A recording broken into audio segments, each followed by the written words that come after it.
जिंदगी जिंदाबाद। कैसे हैं आप सब? आप सभी लोगों को इस चैनल पर हार्दिक अभिनंदन है। अर्थात आप सभी लोगों को कुणाल एकेडमी यारी पर ढेर सारी शुभकामनाएं। आज की क्लास में हम लोग फिजिक्स के ऊपर बात करेंगे। हम लोग पिछला क्लास में बायोलॉजी का एक यूनिट खत्म कर दिए। अब बायोलॉजी का हम इस चैप्टर को ऑब्जेक्टिव करवाएंगे। जैसे खत्म होगा फिर अगला चैप्टर, अगला सिलेबस का चलेगा। तो आज की क्लास को क्या किया जाए, सॉरी गलती क्वेश्चन स्टार्ट किया जाए। आज की क्लास का सबसे पहला ऑब्जेक्टिव है सूर्य से आने वाला प्रकाश पुंज निम्नलिखित में से कौन है। तो सूर्य से आने वाला प्रकाश पुंज, जब भी सूर्य से प्रकाश पुंज आता है तो एकदम समानांतर समझ में आता है। जब दो या दो से अधिक किरण लगातार आते रहे और एक दूसरे को विभाजित न करे, एक दूसरे को न काटे, उसी को समानांतर किरण पुंज कहते हैं। तो सूर्य से आने वाला प्रकाश पुंज कौन होगा? समानांतर प्रकाश पुंज। एकदम एक सिद्ध में आएगा। कैसा आएगा? सूर्य से किरण आता तो ऐसे ही ट्रेन एकदम सो जा समानांतर। अगला दूसरा नंबर है कि किरणों के समूह को कहते हैं। तो किरणों के समूह को किरण पुंज कहते हैं।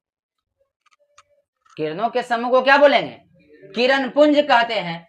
बोलिए कौन सा ऑप्शन सही हो जाएगा हमारा? ऑप्शन नंबर बी सही। किरणों के समूह को कहते हैं। तो किरणों के समूह को किरण पुंज को क्या बोलते हैं? किरण पुंज। अगला नंबर कहता है आभासी प्रतिबिंब कैसा होता है। आभासी आपको हम बताएं। आभासी माने का काल्पनिक। तो काल्पनिक जो होगा वह कैसा होगा? सीधा होगा। और जो वास्तविक होगा वह उल्टा होगा। काल्पनिक या आभासी प्रतिबिंब सीधा होता है। कैसा होता है? और याद रखिएगा, और जो वास्तविक प्रतिबिंब होता है वह उल्टा होता है। बोलिए क्या पूछ रहा है? आभासी प्रतिबिंब कैसा होता है? तो सीधा। ऑप्शन नंबर ए, बी, सी, के, डी, बी ना। चलिए अगला, निम्नलिखित में से आवर्धक शीशा, इसको हम मैग्नीफाइंग ग्लास भी कहते हैं, कौन है? एकरा में से आवर्धक शीशा कौन है? अवतल दर्पण, उत्तल लेंस की अवतल दर्पण की अवतल लेंस की उत्तल लेंस की इनमें से कोई नहीं। बताइए कौन होगा? उत्तल लेंस। सी ना। ऑप्शन नंबर से सही। सी ना। बोले कोई दिक्कत? चलिए अगला कहता है कौन सी लेंस में वास्तविक एवं आभासी दोनों प्रकार के प्रतिबिंब बन सकते हैं। एकरा में से कौन सा आपको लेंस दिख रहा है जेकरा में वास्तविक और आभासी दोनों प्रतिबिंब बनता है? तो वास्तविक और आभासी उत्तल लेंस में ना। कौन में? उत्तल लेंस में। ऑप्शन नंबर ए, बी, सी, के, डी, ए। अगला है, हो गए ना जी, 55 हुआ ना। छठा, लेंस की फोकस दूरी एफ एवं क्षमता पी हो। तो अगर लेंस की फोकस दूरी एफ और क्षमता पी हो तो हम पढ़े हैं एफ गुना पी बराबर 1। एफ गुना पी बराबर कौन चीज? कहां दिख रहा है? बोलिए। ऑप्शन नंबर बी में। कौन हो जाएगा? ए, बी, सी की डी, बी। चलिए अगला क्वेश्चन है, फोकस दूरी 20 सेंटीमीटर के अवतल दर्पण की वक्रता त्रिज्या होगी। यानी कहता है कि यदि फोकस दूरी, यदि क्या हुआ? यदि कहता है कि फोकस दूरी, अगर फोकस क्या कह रहा है? फोकस दूरी 20, यानी एफ बराबर 20 सेंटीमीटर। एफ बराबर कितना सेंटीमीटर? 20 सेंटीमीटर। तो अवतल दर्पण की वक्रता त्रिज्या, यानी आपसे आर पूछ रहा है तो आपको बताए हैं कि आर बराबर एफ गुना 2, या तो इसी को हम 2f भी कहते हैं। अरे एफ गुना 2 चाहे 2f, दोनों बात बराबर है। चाहे एफ में 2 से गुना कर दो, चाहे 2 में एफ से गुना कर दो। अब बताओ तो आर बराबर एफ का मान कितना है? 20। आर 2 फार्मूला वाला। तो बोलिए 20 दूनी का 40 सेंटीमीटर। बोलिए कौन में दिख रहा है? सी में। बोलिए कोई दिक्कत? पक्का बना दीजिएगा ना। यहाँ पर क्वेश्चन आपको पलट देगा, फोकस दूरी 40 सेंटीमीटर, तो अवतल दर्पण की वक्रता त्रिज्या क्या बोलिएगा? 40 गुना 2 बराबर 80। अरे फॉर्मूला क्या होता है? वक्रता क्या पूछ रहा है? वक्रता त्रिज्या, यानी आर बराबर एफ गुना 2 चाहे 2f। तब फोकस दूरी आपका कितना है 20 है। अब तब 20 हो गया जो कहते हो, और 2 फार्मूला वाला, तब 20 दूनी का 40। बोलिए कोई दिक्कत? पक्का? अगला जरा ये कमेंट में बताइए, आप लोग भी बताइए जरा कि हम क्वेश्चन दे रहे हैं आपको, फोकस दूरी 30 सेंटीमीटर, फोकस दूरी कितना 30 सेंटीमीटर, तो आप बताइए अवतल दर्पण की वक्रता त्रिज्या कितना होगा? ताकि आई सर फोकस दूरी यानी एफ बराबर 30 सेंटीमीटर हो गया सर, तो इसीलिए वक्रता त्रिज्या यानी कैपिटल आर, वक्रता त्रिज्या यानी कौन सी?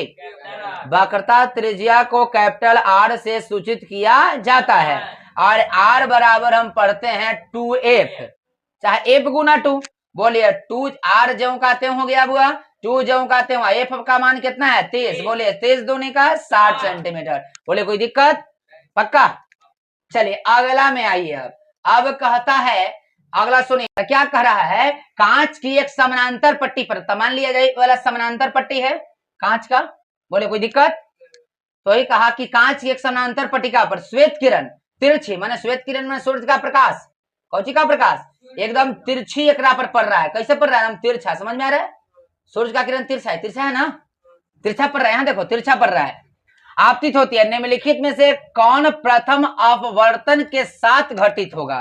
तो माने कौन निम्नलिखित में से कौन प्रथम अपवर्तन के साथ घटित होगा, माने सबसे पहली बार क्या घटना होगा? विचलन होगा कि पूर्ण परावर्तन होगा कि वर्ण विक्षेपण होगा कि इनमें से सभी होगा? विचलन होगा, क्योंकि यहाँ पर तिरछे किरण यहाँ पर शीशा पर टकराएगा तो यहाँ पर यह अभिलंब खोजेगा।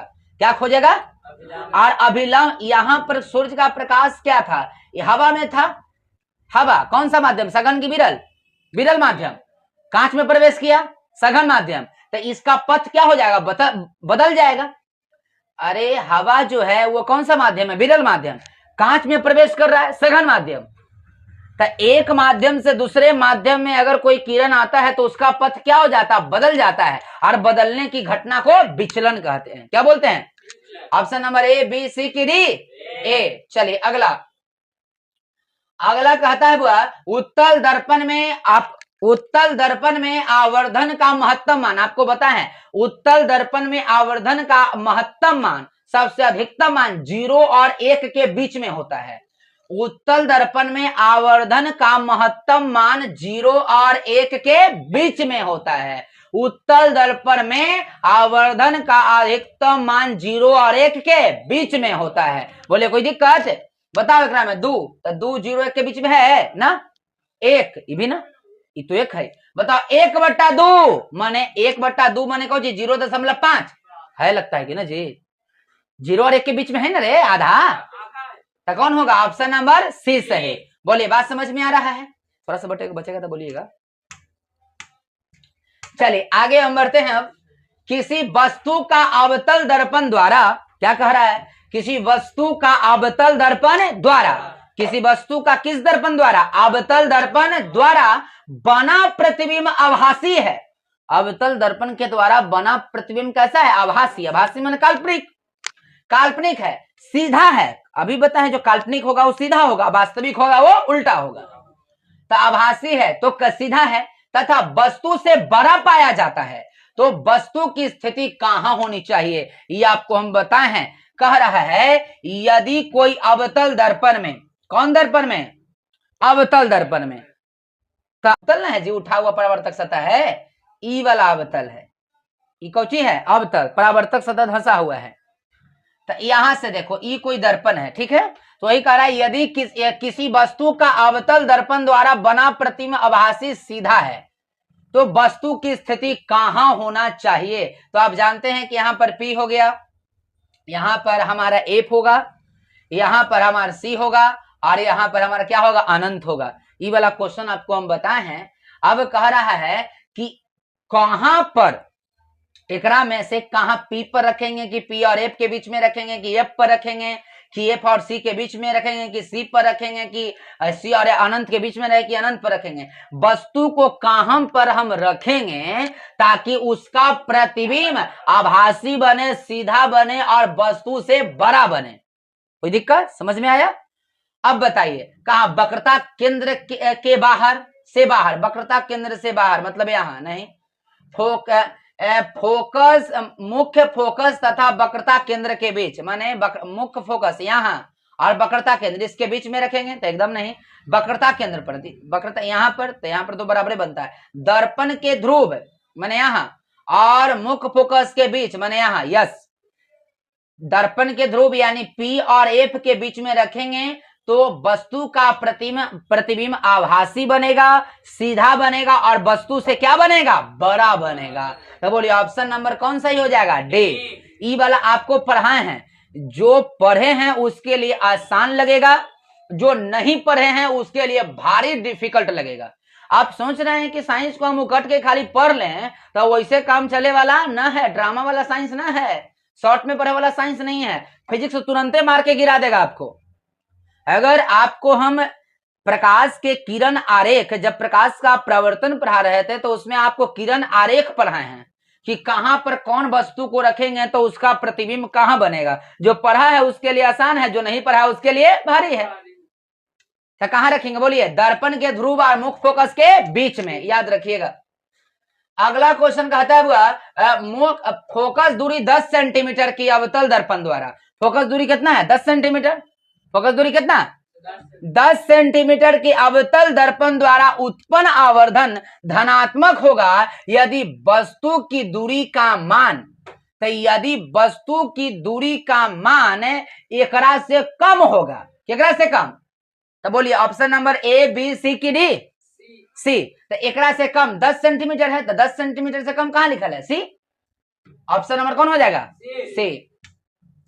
अगला सी है ना, देखो तो अगला कहता है मुख्य फोकस से ध्रुव की ओर, मुख्य फोकस से ध्रुव की ओर आने पर अवतल दर्पण में आवर्धन का मान, देखो ध्यान से कह रहा, फोकस से ध्रुव की ओर आने पर, फोकस से कने, फोकस से यहां से, फोकस से ध्रुव यानी यहां से फोकस से ध्रुव के तरफ आने पर अवतल दर्पण में, कौन दर्पण में, अवतल दर्पण में आवर्धन का मान बढ़ता है कि घटता है कि अचर रहता है कि इनमें से कोई नहीं, बोले बढ़ता है घटता है कि कोई नहीं, बढ़ता है। वाह, यानी फोकस दूरी से, फोकस से ध्रुव की ओर आने पर अवतल दर्पण में आवर्धन का मान बढ़ता है, बढ़ते हैं ना, कोई बढ़ते हैं ना।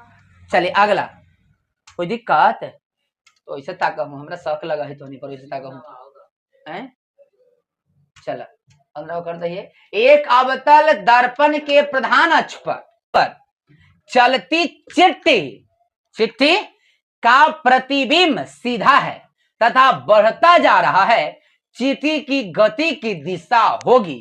मतलब कह रहा है एक अवतल दर्पण के प्रधान अक्ष, एक अवतल दर्पण, दर्पण है अवतल, इसका प्रधान अक्ष, इसका प्रधान अक्ष, अक्ष पर चलती, प्रधान अक्ष एकरा पर चलती प्रतिबिंब सीधा है तथा बढ़ता जा रहा है, यानी बढ़ता जा रहा था। चींटी का दिशा होगा फोकस से वक्रता केंद्र की ओर, कि फोकस से ध्रुव की ओर, कि फोकस से फोकस की ओर, कि इनमें से कोई नहीं, बताइए बी, फोकस से ध्रुव की ओर। आई जी, तो ई वाला ऐसी ना बढ़ते जाते हैं जी, तो ई पट्टी कौची है बुआ, ध्रुवे ना है रे, खत्म हो गया, बचे थोड़ा सा।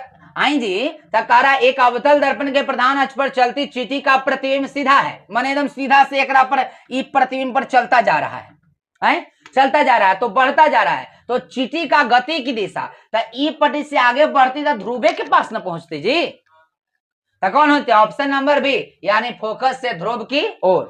बोले ऑप्शन नंबर ए, बी, सी की डी, बी। बहुत अच्छा, चलिए मिला दे लेना। अगला 14 नंबर क्वेश्चन कहता है यदि किसी बिंब का प्रतिबिंब, यदि किसी बिंब माने वस्तु, आप प्रतिबिंब माने परछाई, प्रतिबिंब माने कौन चीज, यदि किसी वस्तु का प्रतिबिंब का आवर्धन ऋणात्मक हो, यदि किसी वस्तु के प्रतिबिंब का आवर्धन क्या हो, ऋणात्मक हो, तो उस प्रतिबिंब की प्रकृति होगी, तो आपको हम लिखवाएंगे स्टार पॉइंट में, यदि किसी बिंब का प्रतिबिंब का आवर्धन ऋणात्मक होता है तो प्रतिबिंब की प्रकृति वास्तविक और उल्टा होगा, वास्तविक और क्या होगा, उल्टा होगा। बोलिए ए, बी, सी की डी, जोर से बोल, बी है, बी है। अगला, यदि अवतल दर्पण का निचला आधा भाग का टूट जाए, यदि अवतल दर्पण का आधा निचला भाग कोची हो जाए, मतलब ई अवतल दर्पण है तो इसका आधा निचला भाग टूट जाए, जे टूट गए, आधा निचला भाग कोची हो गया।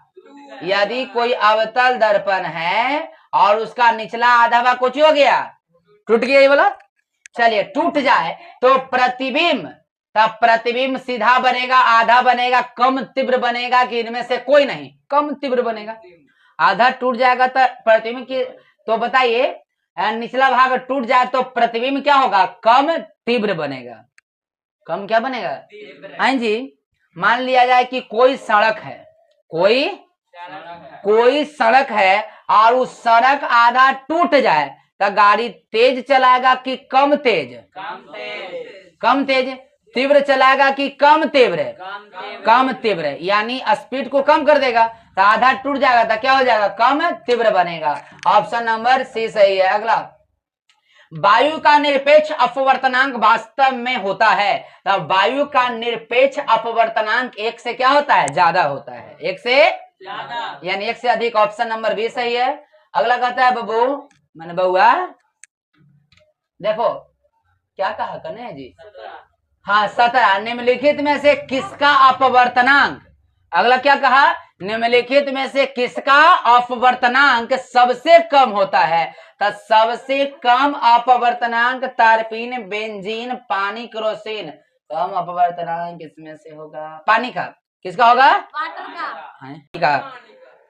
एगो शायरी भेजा है, आप लोग भी सुन लीजिए जरा क्या लिखा है, सुना दे का जी, पक्का सुन लीजिए। और का केकरा से, केकरा पर लिखा है, आप लोग ऐसा है जी, सुन लीजिए तब, सुना दे सची में। मेरी जिंदगी मेरी जान हो तुम, मेरी जिंदगी मेरी जान हो तुम, मेरे सुकून का दूसरा नाम हो तुम। केकरा लिखा है जी, हाँ ले जाते बेचारा, अपना लिखिए जी, वाह क्या लड़का है। मेरी जिंदगी मेरी जान हो तुम, मेरे सुकून का दूसरा नाम हो तुम। लड़का कोई है अभी। चलिए अगला, बस तो हो लेता। चलिए 19 नंबर, अवतल लेंस द्वारा प्राप्त प्रतिबिंब होता है, अवतल लेंस द्वारा प्राप्त प्रतिबिंब छोटा, सीधा व सीन में से सभी होगा। ऑप्शन नंबर डी सही। वायु में अभिसारी लेंस है, तो वायु में अभिसारी लेंस है, बोलिए कौन, कांच का अवतल लेंस, कांच का समतल अवतल लेंस, कि कांच का उत्तल लेंस, कांच का उत्तल लेंस। तो आज के लिए